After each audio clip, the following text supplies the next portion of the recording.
నమస్కారం. శాకాహారి BA western కార్యక్రమానికి స్వాగతం, సుస్వాగతం. మనం ప్రతి ఎపిసోడ్లో శాకాహారం గురించి తెలుసుకుంటాం.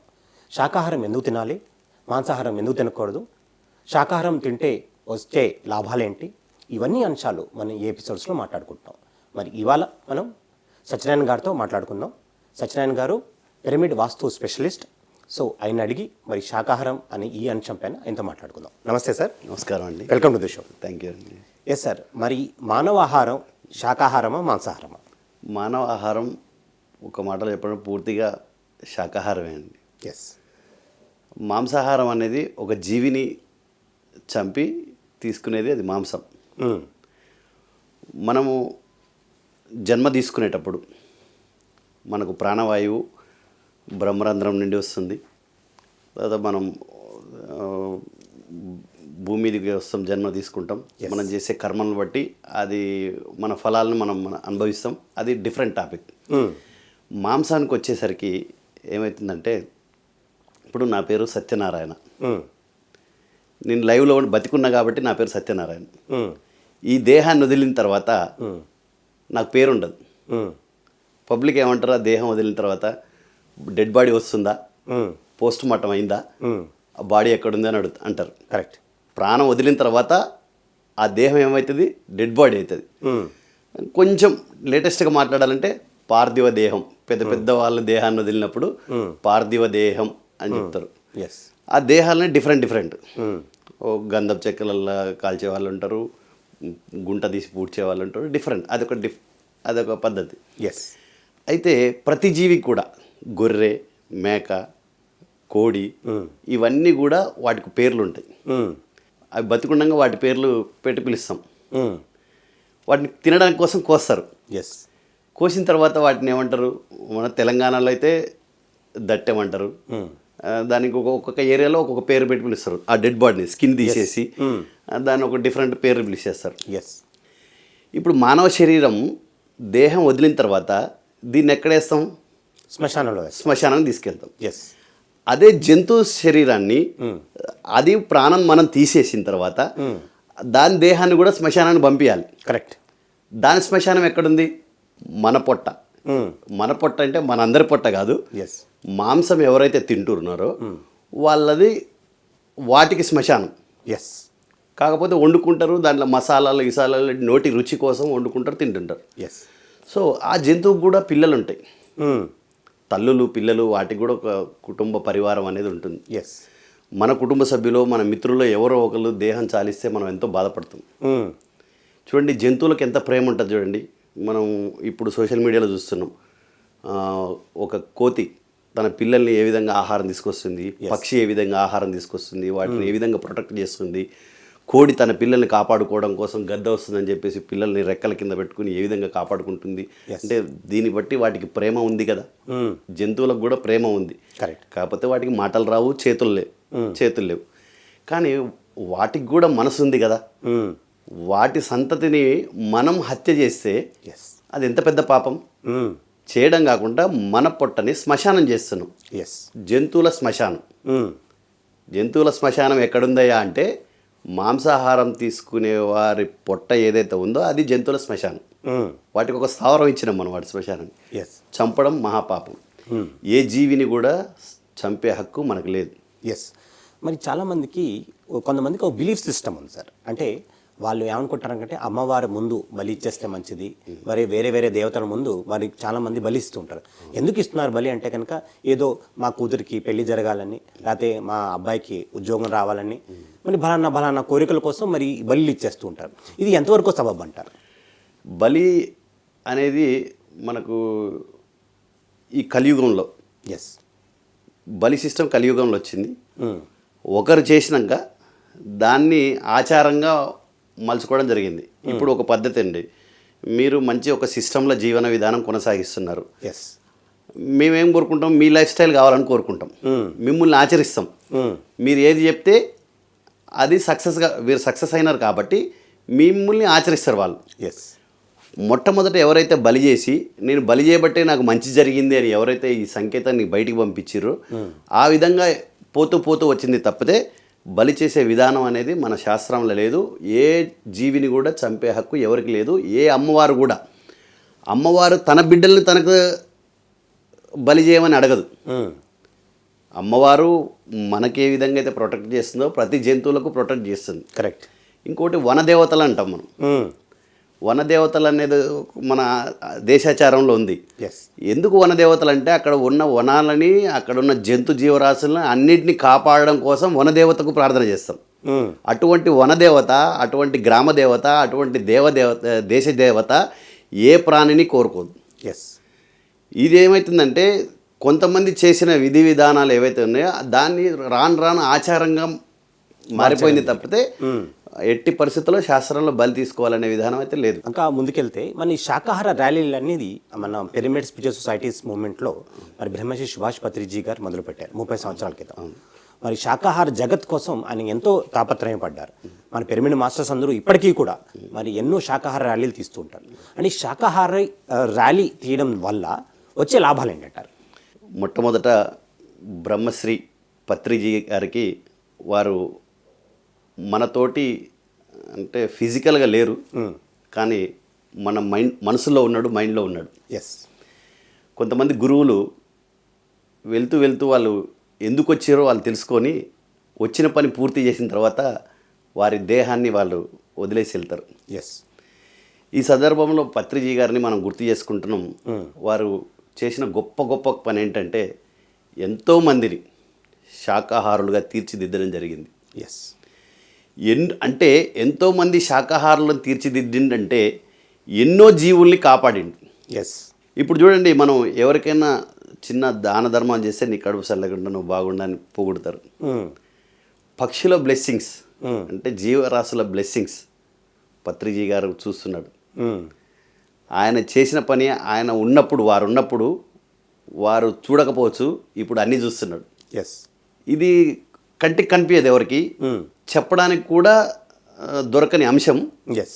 ఇది ఫీల్ అయ్యేవారు కొందరే ఉంటారు. పత్రిజీ గారు ఏం చేశారు, ఎందుకు చేశారు, ఎలా చేశారు, వారు చేసిన దానికి ఫలితం ఎంత వచ్చింది, అందరూ దాన్ని రిసీవ్ చేసుకోలేరు. చాలా గొప్ప పని చేసిండు.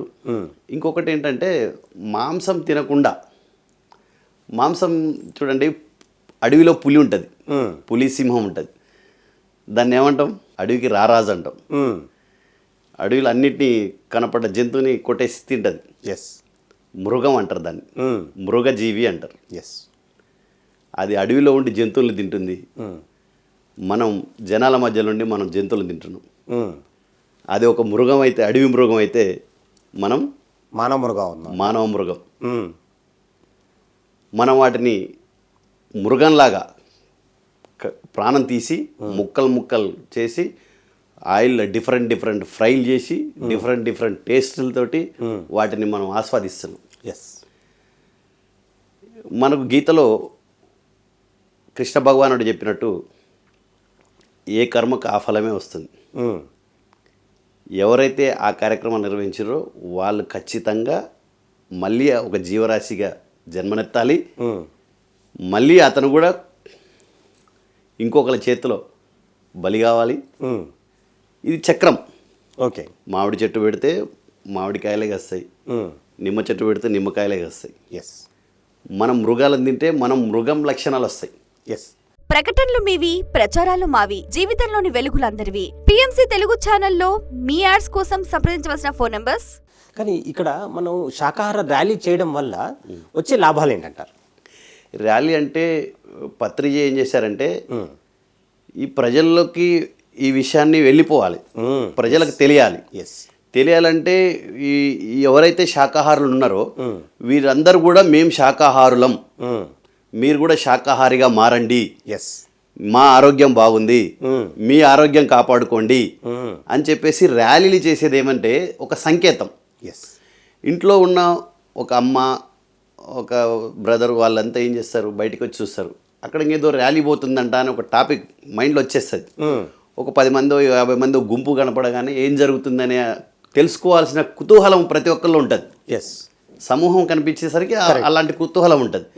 అప్పుడు బయటకు వచ్చేసరికి మన వాళ్ళంతా శాకాహారం తీసుకోండి, మాంసాహారం వద్దు, జంతు బలి చేయొద్దు, ప్రకృతిని కాపాడండి, రకరకాల మనం ప్లకార్డ్స్ పట్టుకొని మనం ర్యాలీ వెళ్తుంటాం. వెళ్తున్నప్పుడు వాళ్ళకు అమ్మ శాకాహారం బెటర్, మాంసాహారం తినకూడదు అనేది ఆ మైండ్లో ఆ క్షణం ప్రింట్ అవుతుంది. అప్పుడు కొంతమంది జీవితాలు ఆ విధంగా ర్యాలీని చూసి మారిన వాళ్ళ జీవితాలు కూడా ఉన్నాయి. నాకు తెలిసిన వాళ్ళు కూడా 10ల సంఖ్యలో ఉన్నారు. ఓ వెరీ గుడ్. అందుకే శాకాహారం ర్యాలీ చాలా గొప్ప ర్యాలీ అండి. పత్రిజీ గారు ఇవన్నీ ఆలోచించి ప్రజల దృష్టిని ఏ విధంగా మళ్లించాలని చెప్పేసి వినూత్నంగా శాకాహార ర్యాలీ నిర్వహించడం జరిగింది. చాలా గొప్ప పని చేశారండి. ఎస్, ఈ శాకాహార ర్యాలీలు వెళ్తుంటే అంటే ఇంతమంది పిరమిడ్ మాస్టర్స్, ఒక 100 మంది, ఒక 500 మంది, ఒక 1000 మంది ఆ ప్లేస్ నుంచి వెళ్తుంటే ఆ ఎనర్జీ సిస్టమ్ కూడా చాలా చేంజ్ అవుతుంది అనేసి అన్నారు. సో మీకు ఈ అంశంలో ఏమైనా తెలిసిందంటారా?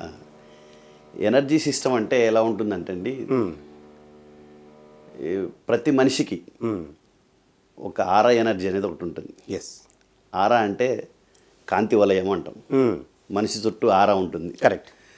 ఆరా ఏంటంటే ఒక్కొక్క దగ్గర ఇది కడతారు, కట్టినప్పుడు తగలదని తెలిసి కూడా మనం తల ఉంచుతాం. తల ఉంచుతాం, అవును. ఎందుకు తల ఉంచుతాం అంటే మనకంటే ముందు ఆరాకి టచ్ అవుతుంది. అది ఓకే, ఆరాకి టచ్ అయిన తర్వాత ఆరా మనని తల ఉంచుతుంది.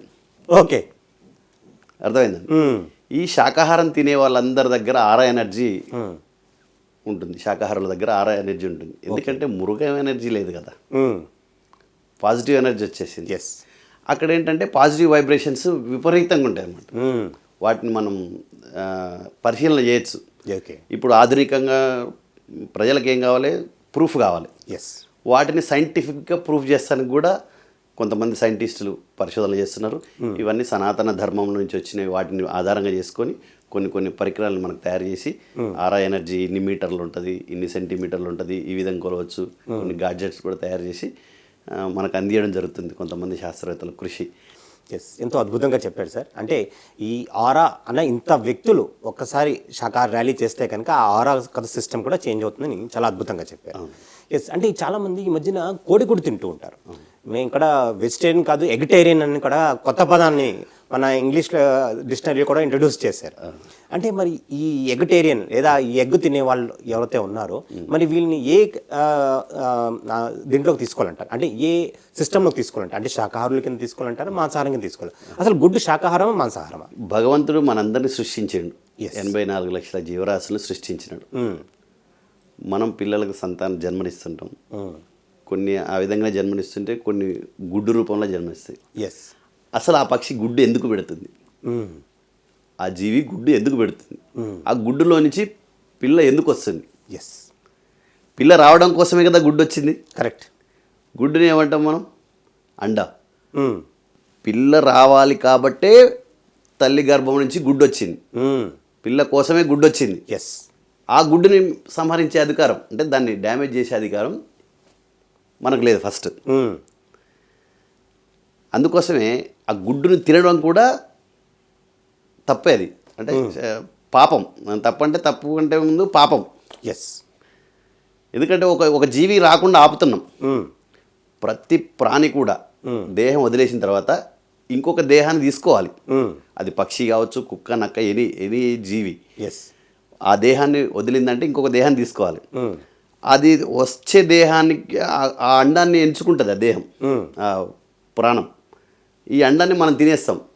ఆ ఆత్మ అక్కడే ఉండిపోతుంది. ఇక్కడ ప్లస్ మానవుల్లో మన ఏంటంటే ఒక తల్లి తన గర్భంలో పెరుగుతున్న పిల్లని చెప్పుకుంటే కనుక మరి దానికి లాస్ ఉన్నాయి, అబార్షన్ అది చేయకూడదు అని అంటారు.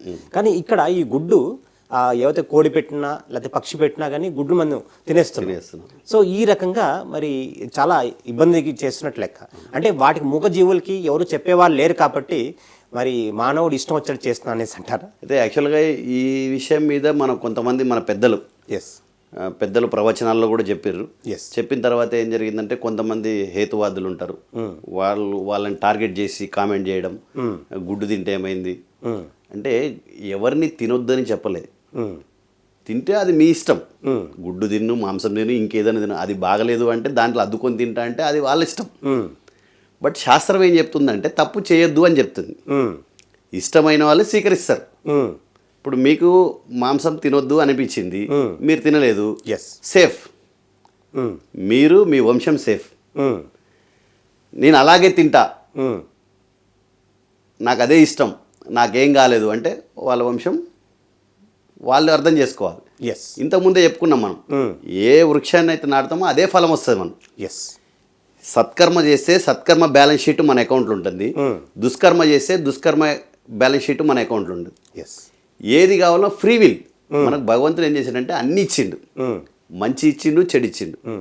సూర్య భగవానుడు చెడ్డవాడికి అదే ఎనర్జీ ఇస్తాడు, మంచివాడికి అదే ఎనర్జీ ఇస్తాడు. కరెక్ట్. పొద్దున్నే ఉదయించేటప్పుడు ఆయన డ్యూటీ ఆయన చేస్తాడు. ఎస్ ఇక్కడ మన డ్యూటీ ఏం చేయాలనేది మనం తెలుసుకోవాలి.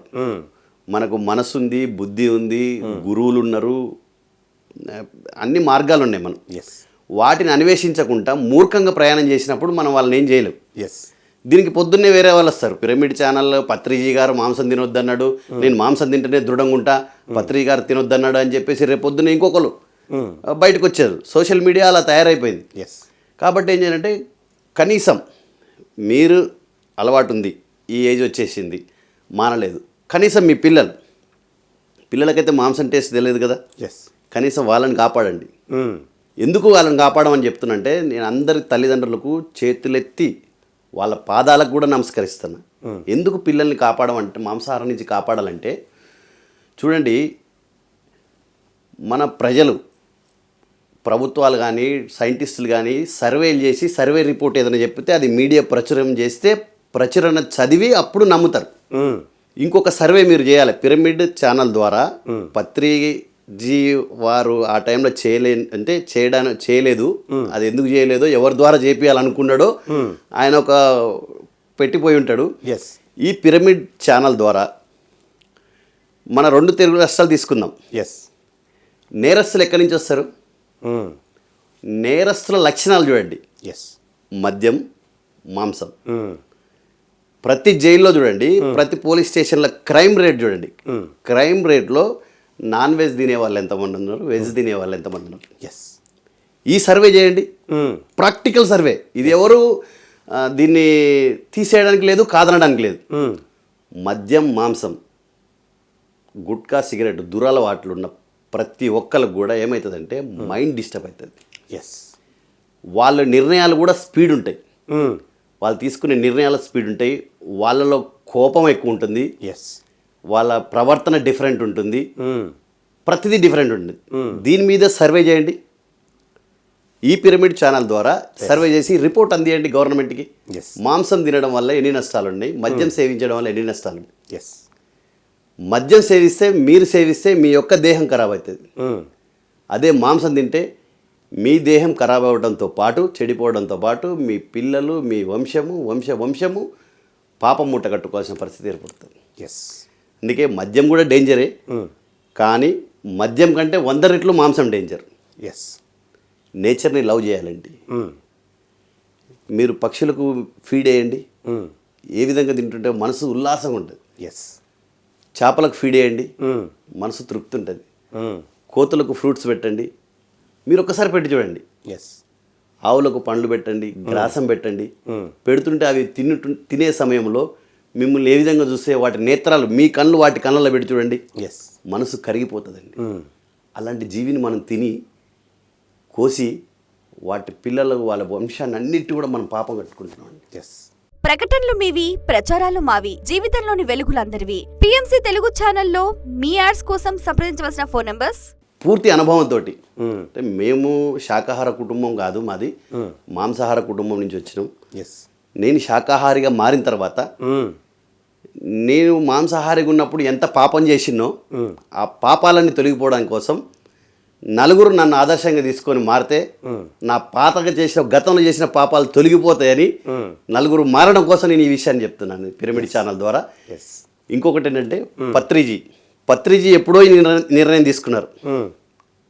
పత్రిజీని చూసిన తర్వాత వారు శాకాహారం గురించి నొక్కి చెప్తున్న తర్వాత ఎందుకు ఇలా చెప్తున్నారని చెప్పేసి నేను ఎన్నోసార్లు నాలో నేను క్వశ్చన్ చేసుకునేవాడిని. ఎస్ వారి ప్రవచనాలు వినేటప్పుడు కూడా నాకు ఇదేదో చెప్తున్నాడు అయినా, ఏదో చెప్తున్నాడు, ఒక్కొక్కరు ఒక టైప్లో అయినా చెప్పుకుంటూ వచ్చిండే అనే ఫీలింగ్ తోటి ఉండేవాడిని. నేను డీప్గా వెళ్ళిన తర్వాత ఇప్పుడు చీమ కూడా అడుగేసేటప్పుడు చీమ కూడా చనిపోతుందేమో అని చూసుకొని అడిగేస్తుందండి. Wow. దీనికి great Patriji, salute Patriji. Yes. నేను సెల్యూట్ చేస్తున్న పత్రిజీకి.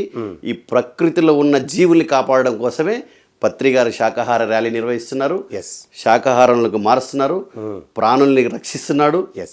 రకరకాల జీవరాశుల్ని రక్షించడంతో పాటు బుద్ధి ఉన్న వారిని, జ్ఞానం ఉన్న వారిని వాళ్ళ మనసు మారేలాగా చేసి ఇక్కడ దేహాన్ని ఇక్కడ వదిలి వారు ఇవన్నీ గమనిస్తున్నారు. Yes thank you Patriji. S Satyanarayana గారు. సో శాకాహారి బిఏ వెస్టర్న్ కార్యక్రమంలో ఫైనల్గా మీరు మా ప్రేక్షకులకి ఇచ్చే మెసేజ్ ఏంటి? ఫైనల్గా అంటే అండి, మనం మాంసాహారం తినడం వల్ల మన దేహాన్ని కోల్పోతున్నాం. ఎస్. చిన్నప్పుడు డాక్టర్ దగ్గరికి వెళ్ళినప్పుడు ఏం చేస్తారంటే, మీ చిన్న పాప, మన అమ్మమ్మ నానమ్మ హాస్పిటల్ తీసుకుపోయినప్పుడు పాప వీక్ ఉన్నప్పుడు మాంసకృత్తులు తినిపియండి అని చెప్తాడు డాక్టర్. మాంసకృత్తులు తినిపియంటే పప్పులో మాంసకృత్తులు ఉంటాయి, పప్పు అవన్నీ తినిపియాలి మనం. మాంసకృత్తులు అని చెప్తాడు డాక్టర్. అంటే విటమిన్స్ మినరల్స్ విటమిన్స్ ఉంటాయని చెప్పేసి. ఇంటికి వెళ్ళి అమ్మమ్మ ఏం చేస్తుందంటే, ఎక్కడన్నా మేక కోడి ఎండబెట్టి అరేసి మావాడికి మాంసం పెట్టమన్నాడు డాక్టర్ అని చెప్పేసి విపరీతంగా పెడుతుంటాడు. బాగా పిల్లోడు అలవాటు అవుతాడు. 40 years రాగానే పిల్లోడికి ఏదో డిసీజ్ వస్తుంది, డాక్టర్ దగ్గరికి పోతాడు. మాంసం మానేయాలండి, 72 hours దగ్గర అది బాడీలో ఉంటుందండి, దానివల్ల ఉపయోగం లేదండి, మాంసం మానేయాలని డాక్టర్ చెప్తాడు. దీన్ని బట్టి మీరు ఏం అర్థం చేసుకున్నారు, ప్రేక్షకులు ఏం అర్థం చేసుకున్నారు, మనం ఏం అర్థం చేసుకున్నాం చూడండి. అంటే డాక్టర్ మాంసకృత్తులు తినమంటే మనం మాంసం తిన్నాము, మాంసం తిని మనం రోగాలు తెచ్చుకున్నాము. మళ్ళీ అదే డాక్టర్ ఏమంటాడు, మాంసం మానేయమని చెప్తాడు. ఈ ప్రాసెస్ అంతా జరిగే లోపలికి మన చేతిలో ఏముండదు, మన దేహం ఎక్కడెక్కడ ఏ పార్ట్ చెడిపోవాలో ఆ పార్ట్ చెడిపోయి ఉంటుంది. తర్వాత మందులు వాడుతున్నా కొద్దీ దానికి యాంటీబయాటిక్ దానికి సపోర్టెడ్ ఒకదానికొకటి రిలేటెడ్ డిసీజ్ వస్తాయి.